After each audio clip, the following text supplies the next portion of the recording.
Our social media usage can reveal so much about who we are.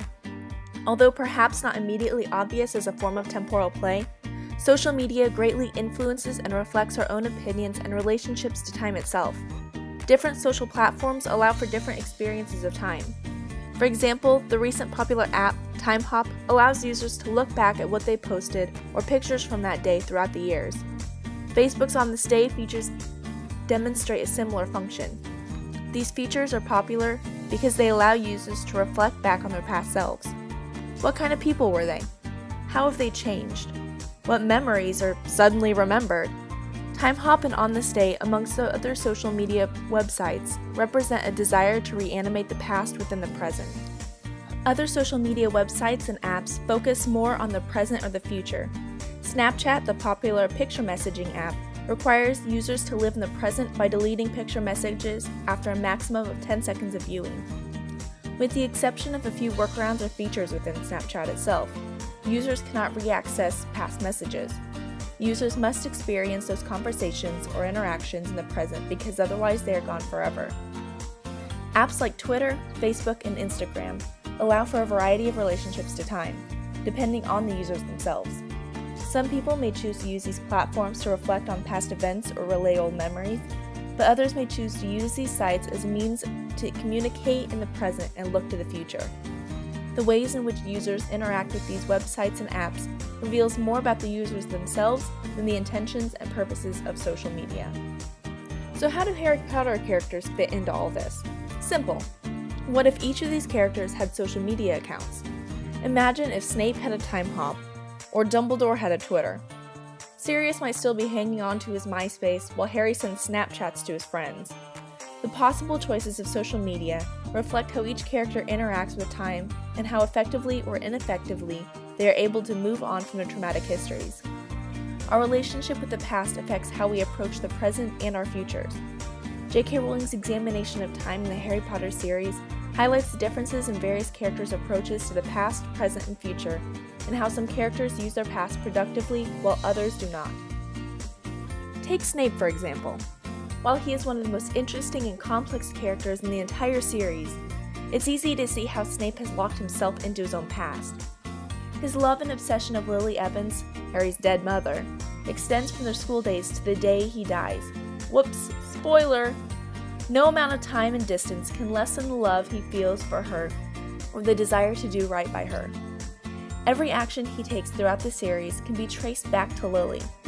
Every time Snape saves Harry from certain death, which happens quite a bit, has been for Lily.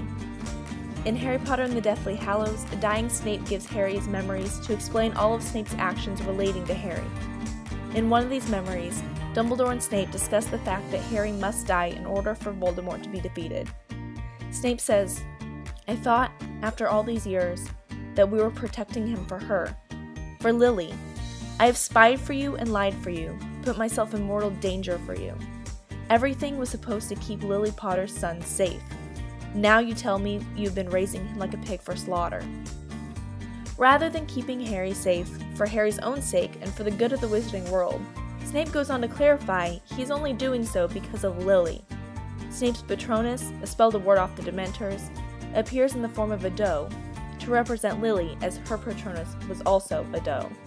As Snape shows Dumbledore the proof of his love, Dumbledore asks, "After all this time?" To which Snape replies, "Always." Of course, Snape is not the only character stuck in the past. Whereas Snape had the abilities and opportunities to come to terms with his own past, another character was not afforded that luxury. Sirius Black, godfather to Harry and best friends to James and Lily Potter, was unjustly accused and sentenced to life in Azkaban for the murder of the Potters. Sirius's one goal throughout Harry Potter and the Prisoner of Azkaban is to right the wrong done to him and the Potters on the night of their deaths. To Sirius, killing Pettigrew, the one actually responsible, will at least begin to allow him to return to the world prior to the Potters' deaths. He is aware that killing Pettigrew will not bring back James and Lily, but it is the only thing he can control. Sirius never got the chance to grow up. While Snape had the means and potential ability to move on, Sirius physically was forced to relive his past for 12 years. Because he sees Harry as the ability to continue that past, he treats Harry much as he would James, rather than as his young godson. Near the end of The Prisoner of Azkaban, Sirius offers to let Harry live with him, although that suggestion is short-lived because he never gets to be a free man in the eyes of the Ministry. Harry and Sirius never develop that father-son bond, which only solidifies a more friendly, James-like connection in Sirius' mind. His inability to press forward and allow his past to become a means by which he shapes his future will present problems for Sirius and those around him as he struggles to redefine these relationships. While Snape and Sirius struggle with holding on to their histories and refusing to let go, other characters in the series do succeed in using past trauma to better their own present and futures, as well as the futures of those around them. Albus Dumbledore knows his fair share of grief, experienced throughout his long and illustrious life. Instead of wallowing in what could have beens and if onlys, Dumbledore instead uses the reminder of this trauma to do better for the world. He defeats Grindelwald, his former best friend, and a danger to the wizarding world. He establishes the Order of the Phoenix when Lord Voldemort rises to power. Dumbledore risks his life to save others and ultimately gives his life in order to further the opposition to Voldemort. In a smaller yet still significant way, Dumbledore demonstrates an understanding of the relationship between the past and future in The Prisoner of Azkaban. His encouraging of Hermione to use the Time Turner reflects his ability to understand how the past, present, and future influence each other.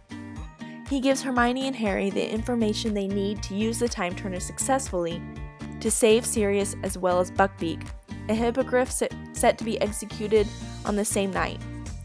It is not Dumbledore's requests and directions that prove his willingness to allow the future and past to impact one another, but his actions before any events occur. Dumbledore's ability to use what he knows and has experienced, positive and negative, to create a particular future highlights his understanding of how the past, present, and future can influence one another successfully. Dumbledore does not allow himself to succumb to the terrors of his past or recoil at the potential horrors of the future. Instead, he successfully takes control of his own future as well as the futures of those in need. Of course, while Dumbledore is often the brains behind these situations, Harry is the one carrying out the plans. Harry must save Buckbeak and Sirius. Harry must be the one to die in order to defeat Voldemort. Harry must give up everything he has ever known in order to do what he and Dumbledore believe is the right thing. Giving up this new life in the Wizarding World is incredibly hard for Harry, because it is the only place he has ever known love, friendship, and happiness. Harry repeatedly uses what he learns in the past to change and improve the future, particularly when he and Hermione Granger use the Time Turner. Although Dumbledore initially formed the plan, Harry and Hermione must figure out the logistics on their own. Harry understands what exactly he must do in order to change the future. While Hermione is hesitant to do anything that might alter what has already happened, Harry's deeper understanding of the relationship between the past and future comes into play when he and Hermione have to repeatedly save their past selves from dangers such as werewolves and dementors. Hermione's resolute stance that they not be seen almost allows the dementors to get them, until Harry realizes what he already knows about the future from his past and is able to create a Patronus and save their past selves. During this scene, Harry becomes the physical embodiment of his relationship to the past and future. He uses what he understands from his past, and rather than let it control him while he sits back and waits, he takes matters into his own hands and manipulates the future and the past to save their lives and create a better future. While Harry's use of the Time Turner allows him to become a physical representation of how he uses the past and present, the series also draws attention to this ability through the Resurrection Stone. Harry uses the stone to draw strength from his family and loved ones before giving himself over to Voldemort as a sacrifice. While Harry does not use the stone to obsess over the past, he neither rejects it and his past completely. Instead, he draws strength from those who have come before him and who have helped bring him to where he is now. This moment is a definitive and final example of Harry's relationship to his past and how he uses it to strengthen and mold his future, and in turn the futures for all magical kind. The examples of social media use shown thus far are only a sample of how these characters might use their accounts had they been around for the characters to use. Severus Snape and Sirius Black, both trapped within their own histories, would use social media as a way to reminisce about their school days, pretending they could go back to the time they considered the best days of their lives, before everything bad happened.